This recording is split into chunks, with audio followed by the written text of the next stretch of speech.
The spoken English for grammar important but very important. Learn grammar and more grammar show to you in easy Pashto with all rules.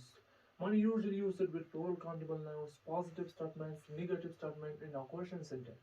Money نن در سره د money په اړه ټول معلومات شریک کوم چې money څه ته وایي. money خپله ذاتي معنی چې د ډیر ته ویل کیږي، یعنی money ډیر ته ویل کیږي. معمولا له شمېرېدونکو اسمونو سره مثبت بیانوي، منفي بیانوي، او یعنی معمولا هغه نومونه چې د شمېرېدو وړ وي د هغوی سره دی راځي هم منفي بیانوي هم مثبت بیانوي او خپله ذاتي معنی چې د ډیر ته ویل کیږي. یو مثال در کوم چې ډیر زیات پوه شئ. تاسو وایئ چې زه ډیر وروڼه لرم، یعنی زما وروڼه ډیر دي. I have many brother. دلته موږ money راوړو د ډیر په ځای، یعنی I have many brother. زه ډیر وروڼه لرم. I have many brother. زه ډیر وروڼه لرم.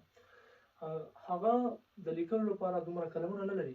هغه سره دومره قلمونه نشته چې لیکل پرې وکړي. He has not many pens for write.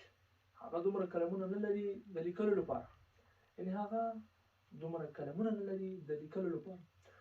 وایي چې زه ډیر زیات کتابونه لرم د مطالعې لپاره، یعنی زما کتابونه ډیر دي د مطالعې لپاره. I have many books for study. زه د مطالعې لپاره ډیر زیات کتابونه لرم، یعنی زه د مطالعې لپاره ډیر کتابونه لرم. I have many books for study. زه ډیر کتابونه لرم د مطالعې لپاره. یو بل اگزامپل در کوم چې هغه دومره موټرونه نه لري. She has not many car.